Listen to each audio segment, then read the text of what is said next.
Iran ಕೂಡಲೇ ಶರಣಾಗಬೇಕು ಅಂತ ಹೇಳಿ ಅಮೆರಿಕ ಅಧ್ಯಕ್ಷ ಡೊನಾಲ್ಡ್ ಟ್ರಂಪ್ ವಾರ್ನಿಂಗ್ ಅನ್ನು ಕೊಟ್ಟಿದ್ದಾರೆ. ಹೊಸ ಲೀಡರ್ ಆಯ್ಕೆಯಲ್ಲಿ ನಮ್ಮನ್ನ ಪರಿಗಣಿಸಬೇಕು, ನಾವು ಒಪ್ಪುವಂತಹ ನಾಯಕನನ್ನ ಆಯ್ಕೆ ಮಾಡಬೇಕು ಅಂತ ಹೇಳಿ ಟ್ರಂಪ್ ಒತ್ತಡ ಹೇರಿದ್ದಾರೆ. ಇರಾನ್ನಲ್ಲಿ ಹೊಸ ನಾಯಕನ ಆಯ್ಕೆ ಬಗ್ಗೆ ಅನಿಶ್ಚಿತತೆ ಮೂಡಿದೆ. ಹತ್ಯೆಯಾದ ಖಮೇನಿ ಮಗನ ಆಯ್ಕೆಯನ್ನ ಟ್ರಂಪ್ ಒಪ್ಪಿಲ್ಲ. ಅಮೆರಿಕ ಹೇಳದಂತೆ ನೇಮಕ ಆಗಲಿ ಅನ್ನೋದು ಇಸ್ರೇಲ್ ನಿರ್ಧಾರ.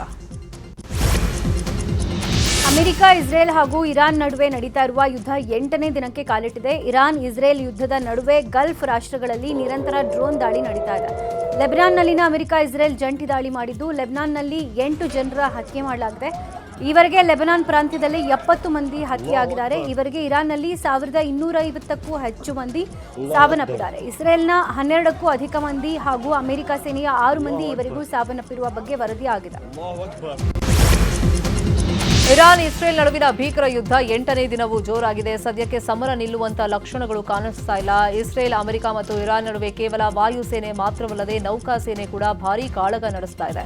ಇರಾನ್ ಡ್ರೋನ್ ವಾಹಕ ನೌಕೆಯನ್ನು ಅಮೆರಿಕ, ಇಸ್ರೇಲ್ ಪಡೆಗಳು ಉಡಾಯಿಸಿವೆ. ಈವರೆಗೆ ಇರಾನ್ನ 30ಕ್ಕೂ ಹೆಚ್ಚು ಯುದ್ಧ ನೌಕೆಗಳನ್ನು ಧ್ವಂಸ ಮಾಡಿರುವುದಾಗಿ ಅಮೆರಿಕ ಹೇಳಿದೆ.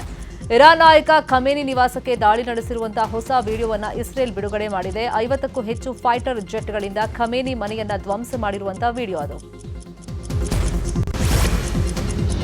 ಭೀಕರ ಯುದ್ಧದ ಮಧ್ಯೆ ಅಮೆರಿಕ ಅಧ್ಯಕ್ಷ ಡೊನಾಲ್ಡ್ ಟ್ರಂಪ್ ಪಾದ್ರಿಗಳನ್ನು ಶ್ವೇತಭವನಕ್ಕೆ ಆಹ್ವಾನಿಸಿದ್ದಾರೆ. ಈ ವೇಳೆ ಓವಲ್ ಕಚೇರಿಯಲ್ಲಿ ಅಧ್ಯಕ್ಷರ ಮೇಲೆ ಕೈಯಿಟ್ಟು ಪಾದ್ರಿಗಳು ಅಮೆರಿಕದ ಸಶಸ್ತ್ರ ಪಡೆಗಳ ರಕ್ಷಣೆಗಾಗಿ ಪ್ರಾರ್ಥನೆ ಮಾಡಿದರು. ಇನ್ನು ಬೇಷರತ್ ಶರಣಾಗತಿ ಒಂದೇ ಯುದ್ಧ ನಿಲ್ಲಿಸೋಕೆ ಇರಾನ್ಗೆ ಇರೋ ದಾರಿ ಅಂತ ಟ್ರಂಪ್ ಗುಡುಗಿದ್ದಾರೆ. ಇರಾನ್ನ ಸರ್ವೋಚ್ಚ ನಾಯಕ ಖಮೇನಿ ಹತ್ಯೆಯಾಗಿದ್ದು ಸರ್ವೋಚ್ಚ ನಾಯಕನ ಆಯ್ಕೆ ವಿಚಾರದ ಚರ್ಚೆ ನಡೀತಾ ಇದೆ. 2 ದಿನಗಳಲ್ಲಿ ನಾಯಕನ ಘೋಷಣೆಗೆ ತೀರ್ಮಾನ ಮಾಡಲಾಗುತ್ತೆ ಅಂತ ಇರಾನ್ ಸಂಸದರೊಬ್ಬರು ಹೇಳಿದ್ದಾರೆ. ಆದರೆ ನಾಯಕತ್ವ ಸ್ವೀಕಾರಕ್ಕೆ ನಾಯಕರು ಹಿಂದೇಟನ್ನ ಹಾಕ್ತಿದ್ದಾರೆ ಎನ್ನಲಾಗ್ತಾ ಇದೆ. ಯಾರೇ ನಾಯಕರಾದರೂ ಹತ್ಯೆಗೈಯುವ ಎಚ್ಚರಿಕೆ ನೀಡಿದೆ ಇಸ್ರೇಲ್ ಮತ್ತು ಅಮೆರಿಕ. ಖಮೇನಿ ಹತ್ಯೆಯಿಂದ ತೆರವಾದ ಸ್ಥಾನಕ್ಕೆ ಖಮೇನಿ ಪುತ್ರನನ್ನೇ ನೇಮಿಸುವಂತ ಎಲ್ಲಾ ಸಾಧ್ಯತೆ ಇದೆ. ನಾಯಕನ ಆಯ್ಕೆ ವೇಳೆ ನಮ್ಮ ಸಲಹೆ ಪಡಿಬೇಕು, ನಾವು ಒಪ್ಪುವಂತಹ ನಾಯಕನ ಆಯ್ಕೆ ಮಾಡಬೇಕು ಅಂತ ಟ್ರಂಪ್ ಹೇಳಿದ್ದಾರೆ. ಇರಾನ್ನ ಯುದ್ಧ ನೌಕೆ ಭಾರತದಲ್ಲಿ ತಂಗೋದಕ್ಕೆ ಭಾರತ ಅವಕಾಶ ಮಾಡಿಕೊಟ್ಟಿದೆ. ಕೇರಳದ ಕೊಚ್ಚಿಯಲ್ಲಿ IRIS ಲಾವನ್ ಲಂಗರು ಹಾಕೋಕೆ ಭಾರತ ಸರ್ಕಾರ ಒಪ್ಪಿಗೆ ಕೊಟ್ಟಿದೆ. ನಿನ್ನೆಯಷ್ಟೇ ಅಮೆರಿಕ ನೌಕಾಪಡೆ ಐರಿಸ್ ದೇನಾಗ್ ಟಾರ್ಗೆಟ್ ಮಾಡಿತ್ತು. ಆಗ ಶ್ರೀಲಂಕಾದಲ್ಲಿ ರಕ್ಷಣೆ ಪಡೆಯಲಾಗಿದೆ. ಇದೀಗ ಭಾರತದ ಕೊಚ್ಚಿಯಲ್ಲೂ ಇರಾನ್ ನೌಕೆ ಲಂಗರ್ ಹಾಕಿದೆ. ಆದರೆ ಇದು ಟೆಕ್ನಿಕಲ್ ಸಮಸ್ಯೆಯಿಂದ ಭಾರತದಲ್ಲಿ ಉಳಿಯೋಕೆ ಅವಕಾಶ ಕೊಟ್ಟಿರೋದು. ಫೆಬ್ರವರಿ 28ನೇ ತಾರೀಕು ಇರಾನ್ ಮನವಿ ಮಾಡಿತ್ತು ಅಂತ ಹೇಳುವ ಮಾಹಿತಿ ಲಭ್ಯ ಆಗಿದೆ. ಅಮೆರಿಕ ಹಾಗೂ ಇಸ್ರೇಲ್ ಇರಾನ್ ಮೇಲೆ ದಾಳಿ ಮಾಡ್ತಾ ಇರುವಾಗಲೇ ಇರಾನ್ ಕೂಡ ಅಮೆರಿಕ ಬೆಂಬಲಿತ ಗಲ್ಫ್ ರಾಷ್ಟ್ರಗಳ ಮೇಲೆ ದಾಳಿಯನ್ನ ಮುಂದುವರೆಸಿದೆ. ಸೌದಿ ಅರೇಬಿಯಾ ಮೇಲೆ ಇರಾನ್ ದಾಳಿಯನ್ನ ಮಾಡ್ತಾ ಇದ್ದು ಇರಾನ್ ಕಡೆಯಿಂದ ಬಂದ 16 ಡ್ರೋನ್ಗಳನ್ನು ಹೊಡೆದು ಹಾಕಲಾಗಿದೆ. ಸೌದಿ ಆಯಿಲ್ ಫೀಲ್ಡ್ ಮೇಲೆ ದಾಳಿಗೆ ಯತ್ನ ನಡೀತಾ ಇದ್ದು ಇರಾನ್ ಆಕ್ರಮಣವನ್ನ ತಡೆಯಲಾಗಿದೆ. ಅಮೆರಿಕ ಇರಾನ್ಗೆ ಎಚ್ಚರಿಕೆ ಕೊಟ್ಟಿದ್ದು ಬಾಂಬ್ ದಾಳಿಯ ಕಾರ್ಯಾಚರಣೆ ಮಾಡ್ತೀವಿ ಅಂತ ತಿಳಿಸಿದೆ. ಭಾರತೀಯರು ಒಳ್ಳೆ ಆಕ್ಟರ್ಸ್ ಹೊಂದಿದ್ದಾರೆ ಅಂತ ಅಮೆರಿಕ ಟ್ರೆಜರಿ ಕಾರ್ಯದರ್ಶಿ ವ್ಯಂಗ್ಯವಾಡಿದ್ದಾರೆ. ಜೊತೆಗೆ ಭಾರತ 30 ದಿನಗಳ ಕಾಲ ರಷ್ಯಾದಿಂದ ಇಂಧನ ಖರೀದಿ ಮಾಡಬಹುದು ಅಂತ ಸ್ಕಾಟ್ ಬೇಸನ್ ಘೋಷಣೆ ಮಾಡಿದ್ದಾರೆ. ಇಂಧನ ಮಾರುಕಟ್ಟೆ ಸುಸ್ಥಿರವಾಗಲಿ ಅನ್ನೋ ಕಾರಣಕ್ಕೆ ಈ ಸಡಿಲಿಕೆ ಅಂತ ಹೇಳಿದ್ದಾರೆ. ಜೊತೆಗೆ ನ್ಯೂ ಡೆಲ್ಲಿ ಒಳ್ಳೆ ಆಕ್ಟರ್ನ ಪಡ್ಕೊಂಡಿದೆ ಅನ್ನೋ ಮೂಲಕ ಭಾರತೀಯರಿಗೆ ಅವಮಾನ ಮಾಡಿದ್ದಾರೆ. ಅಮೆರಿಕ ಸೇನಾ ನೆಲೆ ಗುರಿಯಾಗಿಸಿ ದುಬೈ ಮೇಲೆ ಇರಾನ್ ದಾಳಿ ಮಾಡ್ತಾ ಇದ್ದು ದುಬೈ ಏರ್ಪೋರ್ಟ್ ಕೆಲ ಕಾಲ ಸ್ಥಗಿತ ಮಾಡಲಾಗಿದೆ. ದುಬೈನ ಅಮೆರಿಕ ವಾಯುನೆಲೆಯಲ್ಲಿ ಭಯಾನಕ ಸ್ಫೋಟ ಸಂಭವಿಸಿದ್ದು ಆತಂಕ ಸೃಷ್ಟಿಯಾಗಿದೆ. ಯುದ್ಧದ ಪರಿಣಾಮಗಳ ಸುದ್ದಿಗಳು. ಇವತ್ತಿನಿಂದ LPG ಸಿಲಿಂಡರ್ ಬೆಲೆಯಲ್ಲಿ ಏರಿಕೆ ಆಗಿದೆ. 14.2 kg ಗೃಹ ಬಳಕೆಯ ಸಿಲಿಂಡರ್ ಬೆಲೆಯಲ್ಲಿ 60 ರೂಪಾಯಿ ಹೆಚ್ಚಳ ಆಗಿದೆ. ಅದೇ ರೀತಿ ವಾಣಿಜ್ಯ ಬಳಕೆಯ ಸಿಲಿಂಡರ್ ದರ 115 ರೂಪಾಯಿ ಹೆಚ್ಚಳ ಆಗಿದೆ. ಹೊಸ ದರ ದೇಶದಾದ್ಯಂತ ಇವತ್ತಿನಿಂದಲೇ ಜಾರಿಗೆ ಬರ್ತಾ ಇದೆ. ಮಧ್ಯಪ್ರಾಚ್ಯ ದೇಶಗಳಲ್ಲಿ ಉಂಟಾಗಿರುವಂತಹ ಸಂಘರ್ಷಗಳಿಂದ ಅನಿಲ ಕೊರತೆ ಉಂಟಾಗಿದ್ದು ದರ ಏರಿಕೆಗೆ ಇದೇ ಕಾರಣ ಅಂತ ಹೇಳಲಾಗ್ತಾ ಇದೆ. ಆದರೆ ಇಂಧನ ಶಾರ್ಟೇಜ್ ಇಲ್ಲ ಅಂತ ಇಂಧನ ಕಂಪನಿಗಳು ಹೇಳ್ಕೊಂಡಿವೆ. ಸಾಮಾಜಿಕ ಜಾಲತಾಣಗಳಲ್ಲಿ ಸುಳ್ಳು ವದಂತಿ ಹಬ್ಬಿದೆ ಅಂತ ಹೇಳಿದ್ದಾರೆ. ಮಧ್ಯಪ್ರಾಚ್ಯದಲ್ಲಿ ಇರಾನ್, ಇಸ್ರೇಲ್, ಅಮೆರಿಕ ಮಧ್ಯೆ ಯುದ್ಧ ನಡೀತಿರುವಂತಹ ಪರಿಣಾಮ ಜಾಗತಿಕ ಮಾರುಕಟ್ಟೆಯಲ್ಲಿ ಕಚ್ಚಾ ತೈಲ ದರ ಭಾರೀ ಏರಿಕೆಯಾಗಿದೆ. ಯುದ್ಧಕ್ಕೂ ಮುನ್ನ $67 ಇದ್ದ ಕಚ್ಚಾ ತೈಲದ ಬೆಲೆ ಈಗ 91.50ಗೆ ಏರಿಕೆಯಾಗಿದೆ. ಇದರಿಂದ ಭಾರತದಲ್ಲಿ ಪೆಟ್ರೋಲ್, ಡೀಸೆಲ್ ದರ ಏರಿಕೆಯಾಗುವ ಭೀತಿ ಇದೆ. ಆರ್ಥಿಕ ತಜ್ಞರ ಪ್ರಕಾರ ಕ್ರೂಡ್ ಆಯಿಲ್ ಬೆಲೆ $100 ದಾಟಬಹುದು ಅಂತ ಹೇಳಲಾಗ್ತಾ ಇದೆ. ಇರಾನ್ ಜೊತೆಗಿನ ಯುದ್ಧದ ಮಧ್ಯೆ ಭಾರತಕ್ಕೆ ಗುಡ್ ನ್ಯೂಸ್ ಸಿಕ್ಕಿದೆ. ಮುಂದಿನ 30 ದಿನಗಳವರೆಗೆ ಭಾರತೀಯ ಶುದ್ಧೀಕರಣ ಸಂಸ್ಥೆಗಳು ರಷ್ಯಾದಿಂದ ತೈಲವನ್ನು ಖರೀದಿಸೋಕೆ ಮುಂದಾಗಿವೆ. ರಷ್ಯಾ ಕೂಡ ಭಾರತಕ್ಕೆ ತೈಲ ಕೊಡೋದಾಗಿ ಹೇಳಿದೆ. ಹೀಗಾಗಿ ಭಾರತದಲ್ಲಿ ತೈಲ ಕೊರತೆ ಆತಂಕ ಸದ್ಯಕ್ಕೆ ದೂರ ಆಗಿದೆ. ಮಧ್ಯಪ್ರಾಚ್ಯದಲ್ಲಿ ನಡೆಯುತ್ತಿರುವಂತಹ ಯುದ್ಧದ ಪರಿಣಾಮ ನೆರೆಯ ರಾಷ್ಟ್ರ ಪಾಕಿಸ್ತಾನದ ಮೇಲೆ ತೀವ್ರ ಪರಿಣಾಮವನ್ನು ಉಂಟು ಮಾಡಿದೆ. ಯುದ್ಧ ಶುರುವಾಗುವ ಒಂದು ವಾರದಲ್ಲಿ ಇಂಧನ ಅಭಾವ ಸೃಷ್ಟಿಯಾಗಿದೆ. ಇತಿಹಾಸದಲ್ಲೇ ದಾಖಲೆ ಮಟ್ಟದಲ್ಲಿ ಡೀಸೆಲ್ ಬೆಲೆ ಏರಿಕೆಯಾಗಿದೆ. ಲೀಟರ್ ಡೀಸೆಲ್ 55 ರೂಪಾಯಿ ಹೆಚ್ಚಳವಾಗಿ 321 ರೂಪಾಯಿಗೆ ತಲುಪಿದೆ. ಸ್ಪೀಡ್ ಡೀಸೆಲ್ ದರ 336 ಆಗಿದೆ. ಜಾಗತಿಕ ಯುದ್ಧದ ಪರಿಣಾಮ ಅಗತ್ಯ ವಸ್ತುಗಳ ಬೆಲೆಯಲ್ಲಿ ಏರಿಕೆ ಆಗ್ತಾ ಇದೆ. ಕಳೆದ ಹಲವು ದಿನಗಳಿಂದ ಅಡುಗೆ ಎಣ್ಣೆ ದರ ಲೀಟರ್ಗೆ 5 ರೂಪಾಯಿ ಏರಿಕೆ ಆಗಿದೆ. ಬೇಡಿಕೆಗೆ ಅನುಗುಣವಾಗಿ ಅಡುಗೆ ಎಣ್ಣೆ ಸರಬರಾಜು ಆಗದ ಹಿನ್ನೆಲೆ ವರ್ತಕರಿಗೆ ಸಮಸ್ಯೆ ಆಗ್ತಾ ಇದೆ. ಗ್ರಾಹಕರ ಬೇಡಿಕೆಗೆ ಅನುಗುಣವಾಗಿ ಅಡುಗೆ ಎಣ್ಣೆ ಸರಬರಾಜು ಆಗದೆ ಬಿಕ್ಕಟ್ಟು ಸೃಷ್ಟಿಯಾಗಿದೆ. ಕಳೆದ 3 ದಿನಗಳಿಂದ ಅಡುಗೆ ಎಣ್ಣೆ ಅಂಗಡಿಗಳಿಗೆ ಸರಬರಾಜು ಆಗ್ತಾ ಇಲ್ಲ ಅಂತ ಹೇಳ್ತಿದ್ದಾರೆ ವರ್ತಕರು. ಮೊಟ್ಟೆ ಉದ್ಯಮದ ಮೇಲೂ ಯುದ್ಧದ ಕಾರ್ಮೋಡ ಕವಿದಿದೆ. ನಿರೀಕ್ಷಿತ ಪ್ರಮಾಣದಲ್ಲಿ ವಿದೇಶಗಳಿಗೆ ಮೊಟ್ಟೆಗಳು ರಫ್ತಾಗ್ತಾ ಇಲ್ಲ. ಈಗಾಗಲೇ ಬೇಸಿಗೆ ಆರಂಭವಾದ ಹಿನ್ನೆಲೆಯಲ್ಲಿ ಮೊಟ್ಟೆ ಉದ್ಯಮ ಕುಸಿತಿತ್ತು. ಇದರ ಬೆನ್ನಲ್ಲೇ ಸೌದಿ, ಗಲ್ಫ್ ರಾಷ್ಟ್ರಗಳಿಗೆ ಮೊಟ್ಟೆಗಳು ರಫ್ತು ಆಗದ ಹಿನ್ನೆಲೆಯಲ್ಲಿ ಬಿಕ್ಕಟ್ಟು ಸೃಷ್ಟಿಯಾಗಿದೆ. ಹೀಗಾಗಿ ಮೊಟ್ಟೆ ದರ ಕುಸಿಯುವ ಸಾಧ್ಯತೆ ಇದೆ. 8 ದಿನಗಳಿಂದ ನಡೀತಾ ಇರುವ ಅಮೆರಿಕ, ಇಸ್ರೇಲ್, ಇರಾನ್ನ ಸಂಘರ್ಷ ಭಾರತದ ಕರಾವಳಿ ಉದ್ಯಮದ ಮೇಲೆ ಪರಿಣಾಮ ಬೀರಿದೆ.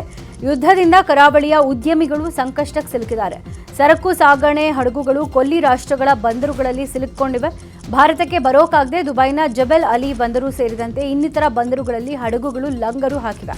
ಮತ್ತೊಂದು ಕಡೆ ನವಮಂಗಳೂರು ಬಂದರಿನಿಂದ ಮಧ್ಯಪ್ರಾಚ್ಯ ದೇಶಗಳಿಗೆ ಹೋಗಬೇಕಾಗಿದ್ದ ಹಡಗುಗಳು ಮಂಗಳೂರು ಬಂದರಿನಲ್ಲೇ ನಿಂತಿವೆ. ಕಾಫಿ, ಗೋಡಂಬಿ, ಮೀನಿನ ಉತ್ಪನ್ನಗಳನ್ನು ಹೊತ್ತು ಹಡಗುಗಳು ತೆರಳಬೇಕಾಗಿತ್ತು.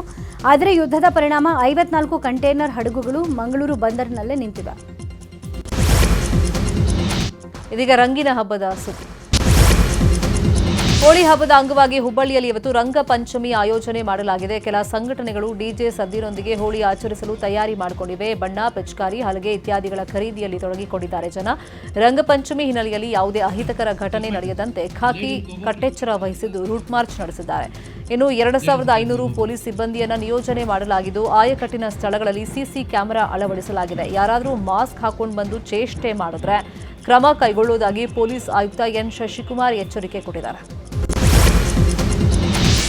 ಗದಗದಲ್ಲಿ ಇವತ್ತು ಹೋಳಿ ಹಬ್ಬದ ಸಂಭ್ರಮ ಮನೆ ಮಾಡಿದೆ. ಬೆಳಗ್ಗೆಯಿಂದಲೇ ಆರಂಭವಾದ ರಂಗಪಂಚಮಿ ಆಚರಣೆಯಲ್ಲಿ ಮುಳ್ಳಗಸಿ ಕಾಮರತಿ ದಹಿಸೋಕೆ ಸ್ಥಳೀಯರು ಮುಂದಾಗಿದ್ದಾರೆ. ಗದಗ ನಗರದ ಗಂಜಿ ಬಸವೇಶ್ವರ ದೇವಸ್ಥಾನದ ಬಳಿ ಇರುವ ಕಾಮರತಿಗೆ ಸುಮಾರು 200 ವರ್ಷಗಳ ಇತಿಹಾಸ ಇದೆ. ಹಲಗೆ ಬಾರಿಸ್ತಾ ಮೆರವಣಿಗೆ ಮಾಡಿದ್ದಾರೆ ಸ್ಥಳೀಯರು. ಪರಸ್ಪರ ಬಣ್ಣ ಎರಚಿಕೊಂಡು ರಂಗಪಂಚಮಿ ಆಚರಿಸಿದ್ದಾರೆ.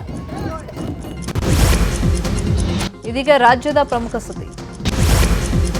ಪಠ್ಯ ಪುಸ್ತಕಗಳ ಬೆಲೆಯಲ್ಲಿ 50% ಏರಿಕೆ ಆಗಲಿದ್ದು ಪೋಷಕರಿಗೆ ದರ ಏರಿಕೆ ಹೊರೆ ಬೀಳಲಿದೆ. ಕರ್ನಾಟಕ ಪಠ್ಯಪುಸ್ತಕ ಸಂಘದಿಂದ ಬೆಲೆ ಏರಿಕೆ ನಿರ್ಧಾರ ಹೊರಬಿದ್ದಿದ್ದು 2026-27ನೇ ಶೈಕ್ಷಣಿಕ ವರ್ಷದಿಂದ ಶಾಲಾ ಪಠ್ಯ ಪುಸ್ತಕಗಳ ಬೆಲೆ ಹೆಚ್ಚಳವಾಗಲಿದೆ. ಕರ್ನಾಟಕ ಪಠ್ಯಪುಸ್ತಕ ಸಂಘದ ಬೆಲೆ ಏರಿಕೆ ಬಗ್ಗೆ ಖಾಸಗಿ ಶಾಲೆಗಳ ಒಕ್ಕೂಟ ಆಕ್ರೋಶ ವ್ಯಕ್ತಪಡಿಸಿದ್ದು ಶಿಕ್ಷಣ ಇಲಾಖೆಗೆ ಈ ಬಗ್ಗೆ ದೂರು ಸಲ್ಲಿಕೆ ಮಾಡಿದ್ದಾರೆ. ಒಕ್ಕೂಟದ ಅಧ್ಯಕ್ಷ ಹಾಲನೂರು ಲೇಪಾಕ್ಷಿ, ಸರ್ಕಾರ ಮೊದಲೇ ಹೊಸ ಬೆಲೆಯ ಪಟ್ಟಿಯನ್ನು ಪ್ರಕಟಿಸಬೇಕಾಗಿತ್ತು. ಪ್ರಸ್ತುತ ಸನ್ನಿವೇಶದಲ್ಲಿ ವಿದ್ಯಾರ್ಥಿಗಳಿಂದ ಹೆಚ್ಚುವರಿ ಹಣ ವಸೂಲಿ ಮಾಡುವ ಸ್ಥಿತಿಯಲ್ಲಿ ಶಾಲೆಗಳು ಇಲ್ಲ ಅಂತ ತಿಳಿಸಿದ್ದಾರೆ. ಮದ್ಯಮುಕ್ತ ಗ್ರಾಮಕ್ಕೆ ಕೊಪ್ಪಳ ಜಿಲ್ಲೆ ಕುಷ್ಟಗಿ ತಾಲೂಕಿನ ಕೆ ಬೋದೂರ ತಾಂಡಾ ಗ್ರಾಮಸ್ಥರು ಸಂಕಲ್ಪ ಮಾಡಿದ್ದಾರೆ. ಬೋದೂರ ತಾಂಡಾ ಮದ್ಯಮುಕ್ತ ಮಾಡೋಕೆ ಗ್ರಾಮಸ್ಥರು ಸಂಕಲ್ಪ ಮಾಡಿದ್ದು ಇನ್ಮುಂದೆ ಮದ್ಯಪಾನ ಮಾಡಲ್ಲ ಅಂತ ಸ್ವಾಮೀಜಿಗಳ ಮುಂದೆ ಪ್ರಮಾಣ ಮಾಡಿದ್ದಾರೆ.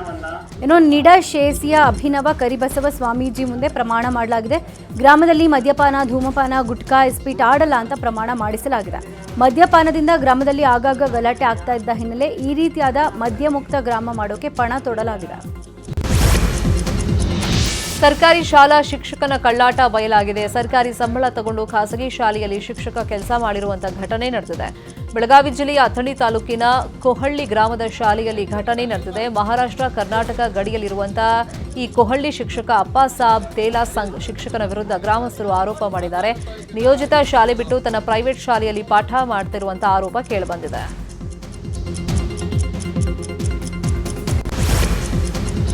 ರಾಜ್ಯದಲ್ಲಿ ಒಳ ಮೀಸಲಾತಿ ಬೇಗುದಿ ಹೆಚ್ಚಾಗಿದ್ದು ರಾಜ್ಯ ಸರ್ಕಾರದ ವಿರುದ್ಧ ದಲಿತ ಸಮುದಾಯಗಳು ಸಿಡಿದೆದ್ದಿವೆ. ಈ ನಡುವೆ ಶಿವಮೊಗ್ಗ ಜಿಲ್ಲೆ ಶಿಕಾರಿಪುರ ತಾಲೂಕು ಬಂದ್ಗೆ ಕರೆ ನೀಡಲಾಗಿದೆ. ದಲಿತ ಸಂಘಟನೆಗಳ ಹೋರಾಟಕ್ಕೆ ಸಂಘ ಸಂಸ್ಥೆಗಳು ಬೆಂಬಲ ಕೊಟ್ಟಿದ್ದು ಒಳ ಮೀಸಲಾತಿ ನೀಡಿದ ಬಳಿಕವೇ ನೇಮಕಾತಿ ಮಾಡಬೇಕು ಅಂತ ಆಗ್ರಹ ಮಾಡಲಿದ್ದಾರೆ. ಮೈಸೂರಿನ ಲಲಿತಾದ್ರಿಪುರ ಬಡಾವಣೆಯ ಮಾರುತಿ ನಗರದಲ್ಲಿ ಕಳೆದ 2 ತಿಂಗಳಿಂದ ನೀರಿನ ಸಮಸ್ಯೆ ಹೆಚ್ಚಾಗಿದೆ. ನೀರು ಸರಬರಾಜು ಮಾಡ್ತಾ ಇದ್ದ ಬೋರ್ವೆಲ್ ಕೆಟ್ಟು ಹೋಗಿದ್ದು ಕುಡಿಯೋಕೆ ನೀರಿಲ್ಲದೆ ಜನ ಜಾನುವಾರುಗಳು ಪರದಾಡ್ತಾ ಇದ್ದಾರೆ. ಬೋರ್ವೆಲ್ ಹಾಕಿಸಿಕೊಂಡಿರುವವರ ಮನೆಯಿಂದ ನೀರನ್ನ ತಗೊಂಡು ಬಂದು ಜೀವನ ಮಾಡುವಂತ ಪರಿಸ್ಥಿತಿ ಎದುರಾಗಿದೆ. ಜಾನುವಾರುಗಳಿಗೆ 5 ರೂಪಾಯಿ ಕಾಯಿನ್ ಹಾಕಿ ನೀರು ತಗೊಂಡು ಬಂದು ಕುಡಿಸಬೇಕಾದಂತ ಪರಿಸ್ಥಿತಿ ನಿರ್ಮಾಣ ಆಗಿದೆ. ಇದು ಮುಖ್ಯಮಂತ್ರಿ ಸಿದ್ದರಾಮಯ್ಯನವರ ವರುಣಾ ವಿಧಾನಸಭಾ ಕ್ಷೇತ್ರದ ಪರಿಸ್ಥಿತಿ ಅನ್ನೋದು ಆಶ್ಚರ್ಯ. ಚಿಕ್ಕಮಗಳೂರಲ್ಲಿ ರಾಗಿ ಖರೀದಿ ಅಧಿಕಾರಿಗಳ ಎಡವಟ್ಟಿಗೆ ರೈತರು ಕಂಗಾಲಾಗಿದ್ದಾರೆ. ಹಗಲು ರಾತ್ರಿ ಎನ್ನದೇ ರಾಗಿ ಖರೀದಿ ಕೇಂದ್ರದ ಮುಂದೆ ರೈತರು ವಾಸ್ತವ್ಯ ಹೂಡುವಂತಾಗಿದೆ. ಕಳೆದ 4 ದಿನದಿಂದ ನೂರಾರು ರೈತರು ಮೊಕ್ಕಾಂ ಹೂಡಿದ್ದಾರೆ. ರಾಗಿ ಖರೀದಿ ಕೇಂದ್ರದ ಮುಂದೆ ನೂರಾರು ಟ್ರ್ಯಾಕ್ಟರ್ಗಳು ಸಾಲುಗಟ್ಟಿ ನಿಂತಿವೆ. ಕಡೂರು ಎಪಿಎಂಸಿ ಮಾರುಕಟ್ಟೆಯಲ್ಲಿರುವ ರಾಗಿ ಖರೀದಿ ಕೇಂದ್ರದ ಮುಂದೆ ರಾಗಿ ಮಾರಾಟ ಮಾಡೋಕೆ ಸಾಲುಗಟ್ಟಿ ನಿಲ್ಲಲಾಗಿದೆ. ಆದರೆ ಕುಡಿಯೋ ನೀರು, ಶೌಚಾಲಯದ ವ್ಯವಸ್ಥೆ ಇಲ್ಲದೆ ಹಗಲು ರಾತ್ರಿ ಸಂಕಷ್ಟ ಎದುರಾಗಿದೆ. ಹುಬ್ಬಳ್ಳಿಯಲ್ಲಿ ನಿರುಪಯುಕ್ತ ವಸ್ತುಗಳಿದ್ದ ಶೆಡ್ಗೆ ಬೆಂಕಿ ಬಿದ್ದಿದೆ. ಸಿದ್ದಾರೂಢ ಮಠದ ಮಹಾದ್ವಾರದ ಬಳಿಯಲ್ಲಿ ಘಟನೆ ನಡೆದಿದೆ. ಕಬ್ಬಿಣದ ವಸ್ತುಗಳು ಸೇರಿದಂತೆ ಕೆಲ ನಿರುಪಯುಕ್ತ ವಸ್ತುಗಳಿದ್ದ ಶೆಡ್ ಇದಾಗಿದ್ದು ಅಗ್ನಿ ಅವಘಡದ ಮಾಹಿತಿ ತಿಳಿದು ಸ್ಥಳಕ್ಕೆ ಆಗಮಿಸಿದಂತ ಅಗ್ನಿಶಾಮಕ ಸಿಬ್ಬಂದಿ ಬೆಂಕಿ ನಂದಿಸುವಲ್ಲಿ ಸಫಲರಾಗಿದ್ದಾರೆ. ಬೆಂಗಳೂರು ದಕ್ಷಿಣ ಜಿಲ್ಲೆ ರಾಮನಗರದಲ್ಲಿ ರಸ್ತೆ ಗುಂಡಿಗಳಿಂದ ಗಂಡಾಂತರ ಎದುರಾಗಿದೆ. ರಾಮನಗರದ ರೈಲ್ವೆ ನಿಲ್ದಾಣದ ರಸ್ತೆ ಮಾರಕವಾಗಿ ಪರಿಣಮಿಸಿದ್ದು ರಾಮನಗರ ಹುಣಸನಹಳ್ಳಿ ಕನಕಪುರ ರಸ್ತೆಯೂ ಹಾಳಾಗಿದೆ. ಧಾರವಾಡದಲ್ಲಿ ಕ್ರೀಡಾ ಇಲಾಖೆ ಅಧಿಕಾರಿಗಳ ನಿರ್ಲಕ್ಷ್ಯದಿಂದ ಈಜುಕೊಳ ಹಾಗೂ ಕ್ರೀಡಾ ಸಂಕೀರ್ಣ ಉದ್ಘಾಟನೆಯಾಗಿಲ್ಲ. 60 ಕೋಟಿ ವೆಚ್ಚದಲ್ಲಿ ನಿರ್ಮಾಣವಾದ ಈಜುಕೊಳ, ಕ್ರೀಡಾ ಸಂಕೀರ್ಣ ಉದ್ಘಾಟನೆ ಕಂಡಿಲ್ಲ. ಬೆಳಗಾವಿ ಜಿಲ್ಲೆಯ ಚಿಕ್ಕೋಡಿ ತಾಲೂಕಿನ ಶ್ರೀ ಕ್ಷೇತ್ರ ಯಡೂರು ವೀರಭದ್ರೇಶ್ವರ ದೇವಸ್ಥಾನದ ನೂತನ ಗೋಪುರಗಳಿಗೆ ಮಹಾಕುಂಭಾಭಿಷೇಕ ಜರುಗಿದೆ. ಸಾರಿಗೆ ಇಲಾಖೆ ಹಾಗೂ ಬೆಂಗಳೂರು ಸಂಚಾರ ಪೊಲೀಸ್ ಸಹಯೋಗದೊಂದಿಗೆ ನಮ್ಮ ರಸ್ತೆ ನಮ್ಮ ಸುರಕ್ಷತೆ ಅಭಿಯಾನ ಹಮ್ಮಿಕೊಳ್ಳಲಾಗಿತ್ತು. ಸಾರ್ವಜನಿಕರಲ್ಲಿ ರಸ್ತೆ ಸುರಕ್ಷತೆಯ ಜಾಗೃತಿ ಮೂಡಿಸಲು ಸೇಫ್ ಎ ಥಾನ್ ಅಂತ ಕಂಠೀರವ ಕ್ರೀಡಾಂಗಣದಲ್ಲಿ 5 ಕಿಲೋಮೀಟರ್ ಸೇಫ್ ಎ ಥಾನ್ಗೆ ಚಾಲನೆ ನೀಡಲಾಯಿತು. ಈಗ ರಾಜಕೀಯದ ಸುದ್ದಿಗಳು. ಇವತ್ತು ಸಿಎಂ ಸಿದ್ದರಾಮಯ್ಯ ಮೈಸೂರು ಜಿಲ್ಲಾ ಪ್ರವಾಸ ಕೈಗೊಂಡಿದ್ದಾರೆ. ಬೆಳಗ್ಗೆ 11:40ಕ್ಕೆ ಮೈಸೂರಿಗೆ ಆಗಮಿಸಲಿರುವ ಸಿಎಂ ವರುಣಾ ಕ್ಷೇತ್ರ ವ್ಯಾಪ್ತಿಯ ಪಿಲ್ಲಹಳ್ಳಿಯ ದಂಡಿ ಮಾರಮ್ಮ ದೇವಾಲಯದ ಪ್ರತಿಷ್ಠಾಪನೆ ಕಾರ್ಯಕ್ರಮದಲ್ಲಿ ಭಾಗಿಯಾಗಲಿದ್ದಾರೆ. ಬಾಗಲಕೋಟೆಯಲ್ಲಿ ಉಪಚುನಾವಣೆ ಕಾವು ಜೋರಾಗಿದೆ. ಕಾಂಗ್ರೆಸ್ ಭರ್ಜರಿ ಸಿದ್ಧತೆಗಳನ್ನು ಮಾಡಿಕೊಳ್ತಾ ಇದೆ. ಕಾಂಗ್ರೆಸ್ನ ಒಳಬೇಗುದಿಯಿಂದ ಬಿಜೆಪಿಗೆ ಆಗೋ ಲಾಭ ತಪ್ಪಿಸೋದಕ್ಕೆ ಇನ್ನಿಲ್ಲದ ಕಸರತ್ತು ನಡೀತಾ ಇದೆ. ಜೊತೆಗೆ ಸೂಕ್ತ ಅಭ್ಯರ್ಥಿ ಹುಡುಕಾಟದಲ್ಲಿ ಕೈಪಡೆ ವರ್ಕೌಟ್ ಮಾಡ್ತಾ ಇದೆ. ಬಿಜೆಪಿ ಸಾಲರಾಮಯ್ಯ ಅಂತ ವ್ಯಂಗ್ಯಕ್ಕೆ ಸಚಿವ ಪ್ರಿಯಾಂಕ್ ಖರ್ಗೆ ಕಿಡಿಕಾರಿದ್ದಾರೆ. ಬೀದರ್ನಲ್ಲಿ ಮಾತನಾಡಿದ ಸಚಿವ ಪ್ರಿಯಾಂಕ್, ಬಿಜೆಪಿಯವರಿಗೆ ದೇಶ ಮತ್ತು ರಾಜ್ಯವನ್ನು ಆರ್ಥಿಕವಾಗಿ ಹೇಗೆ ನಡೆಸಿಕೊಳ್ಬೇಕು ಅನ್ನೋದೇ ಗೊತ್ತಿಲ್ಲ ಅಂತ ಹೇಳಿದ್ದಾರೆ. ಕಲಬುರಗಿ ನಗರದಲ್ಲಿ ಸಚಿವ ಎನ್ಎಸ್ ಬೋಸರಾಜು ಮಾತನಾಡಿ ಸಿದ್ದರಾಮಯ್ಯ ಮಂಡಿಸಿದ ಬಜೆಟ್ ಜನಪರ, ಅಭಿವೃದ್ಧಿಪರ, ಆಶಾದಾಯಕ ಬಜೆಟ್ ಆಗಿದೆ ಅಂತ ಹೇಳಿದ್ದಾರೆ. ಕೇಂದ್ರ ಸರ್ಕಾರದ ಅಸಹಕಾರದ ಮಧ್ಯೆ ಸಿದ್ದರಾಮಯ್ಯ ಬಜೆಟ್ ಮಂಡಿಸಿದ್ದಾರೆ. ಈ ಬಾರಿ ದಾಖಲೆಯ 4.48 ಲಕ್ಷ ಕೋಟಿ ಬಜೆಟ್ ಮಂಡನೆಯಾಗಿದೆ. ಎಲ್ಲಾ ನಿಯಮಗಳನ್ನು ಪಾಲಿಸಿಯೇ ದೇಶದಲ್ಲಿ ಉತ್ತಮ ಬಜೆಟ್ ಮಂಡನೆಯಾಗಿದೆ ಅಂತ ಹೇಳಿದ್ದಾರೆ. ಬಿಗ್ ಬಾಸ್ ಮಾಜಿ ಸ್ಪರ್ಧಿಗಳ ಜಟಾಪಟಿ ಮುಗಿತಾ ಇಲ್ಲ. ರಜತ್ ವಿರುದ್ಧ ಮತ್ತೊಂದು ಕೇಸ್ ದಾಖಲಾಗಿದೆ. ಚಾಮರಾಜಪೇಟೆಯಲ್ಲಿ ಎಫ್ಐಆರ್ ದಾಖಲು ಮಾಡಿದ್ದಾರೆ celebrity dog breeder Satish. Rowdy sheeter Biklu Shiva ಕೊಲೆ ಪ್ರಕರಣದಲ್ಲಿ ಶಾಸಕ ಭೈರತಿ ಬಸವರಾಜ್ ಜೈಲು ಸೇರಿದರೆ ಹೊರಬರೋ ಕೊದ್ದಾಡ್ತಾ ಇದ್ದಾರೆ. ಇವತ್ತು ಬೆಂಗಳೂರಿನ ಜನಪ್ರತಿನಿಧಿಗಳ ಸ್ಪೆಷಲ್ ಕೋರ್ಟ್ನಲ್ಲಿ ಭೈರತಿ ಬಸವರಾಜ್ ಜಾಮೀನು ಅರ್ಜಿ ವಿಚಾರಣೆ ನಡೆಯಲಿದೆ. ಕಡಿಮೆ ಬೆಲೆಗೆ ಚಿನ್ನದ ಆಸೆ ತೋರಿಸಿ 15 ಲಕ್ಷ ದೋಚಿದ ಪ್ರಕರಣದಲ್ಲಿ ಆರೋಪಿಗಳನ್ನು ಬಂಧಿಸುವಲ್ಲಿ ಪೊಲೀಸರು ಯಶಸ್ವಿಯಾಗಿದ್ದಾರೆ. 5 ಜನರನ್ನು ವಶಕ್ಕೆ ಪಡೆದಿದ್ದಾರೆ ವಿಜಯಪುರ ಪೊಲೀಸರು. ಅಮೆರಿಕ ಅಧ್ಯಕ್ಷ ಡೊನಾಲ್ಡ್ ಟ್ರಂಪ್ ಸೇರಿದಂತೆ ಅಮೆರಿಕದ ಪ್ರಮುಖ ನಾಯಕರ ಹತ್ಯೆಗೆ ಸಂಚು ರೂಪಿಸಿದ್ದ ಪ್ರಕರಣದಲ್ಲಿ ಪಾಕ್ ಪ್ರಜೆ ಆಸಿಫ್ ರಾಜಾ ಮರ್ಚೆಂಟ್ ದೋಷಿ ಅಂತ ಬ್ರೂಕ್ಲಿನ್ ಫೆಡರಲ್ ನ್ಯಾಯಾಲಯ ತೀರ್ಪನ್ನು ಕೊಟ್ಟಿದೆ. ಮತದಾರರ ಜಾಗೃತಿ ಕಾರ್ಯಕ್ರಮದ ಭಾಗವಾಗಿ ಕೇರಳದ ಕೊಚ್ಚಿಯ ಚೆರೈ ಬೀಚ್ನಲ್ಲಿ ಮುಖ್ಯ ಚುನಾವಣಾ ಆಯುಕ್ತ ಜ್ಞಾನೇಶ್ ಕುಮಾರ್ ಮತದಾರರೊಂದಿಗೆ ಸಂವಾದ ನಡೆಸಿದರು. ಬಿಹಾರ ಸಿಎಂ ನಿತೀಶ್ ಕುಮಾರ್ ಪುತ್ರ ನಿಶಾಂತ್ ಕುಮಾರ್ ಪಕ್ಷದ ಹಿರಿಯ ನಾಯಕರ ಜೊತೆ ಸಭೆ ನಡೆಸಿದ್ದಾರೆ. ಜೆಡಿಯು ಕಾರ್ಯಾಧ್ಯಕ್ಷರ ನಿವಾಸದಲ್ಲಿ ಹಿರಿಯರೊಂದಿಗೆ ಚರ್ಚಿಸಿದ್ದಾರೆ. ಲೋಕಸಭೆ ವಿರೋಧ ಪಕ್ಷದ ನಾಯಕ ರಾಹುಲ್ ಗಾಂಧಿ ಕೇರಳದ ಇಡುಕ್ಕಿ ಜಿಲ್ಲೆಗೆ ಭೇಟಿ ಕೊಟ್ಟಿದ್ದಾರೆ. ಕಾಫಿ ತೋಟದಲ್ಲಿ ಮಹಿಳಾ ಕೆಲಸಗಾರರೊಂದಿಗೆ ಸಂವಾದ ನಡೆಸಿದ್ದಾರೆ. ಇದೀಗ ಕ್ರೀಡಾ ಲೋಕದ ಪ್ರಮುಖ ಸುದ್ದಿ. 2026ರ ಟಿ20 ವಿಶ್ವಕಪ್ ಫೈನಲ್ ಪಂದ್ಯ ನಾಳೆ ನಡೆಯಲಿದೆ. ಅಹಮದಾಬಾದ್ನ ಮೋದಿ ಸ್ಟೇಡಿಯಂನಲ್ಲಿ ಟ್ರೋಫಿಗಾಗಿ ಭಾರತ ಮತ್ತು ನ್ಯೂಜಿಲೆಂಡ್ ತಂಡಗಳು ಸೆಣಸಾಟವನ್ನು ನಡೆಸಲಿವೆ. ಭಾರತದ ಪರ ಟ್ರಂಪ್ ಕಾರ್ಡ್ ರೀತಿಯಿದ್ದ ವರುಣ್ ಚಕ್ರವರ್ತಿ ಬೌಲಿಂಗ್ನಲ್ಲಿ ಹಿಡಿತ ತಪ್ತಾ ಇದ್ದಾರೆ. ಹೀಗಾಗಿ ವಾಷಿಂಗ್ಟನ್ ಸುಂದರ್, ಕುಲ್ದೀಪ್ ಯಾದವ್, ಮೊಹಮ್ಮದ್ ಸಿರಾಜ್ ಪೈಕಿ ಒಬ್ಬರಿಗೆ ಚಾನ್ಸ್ ಸಿಗೋ ಸಾಧ್ಯತೆ ಇದೆ.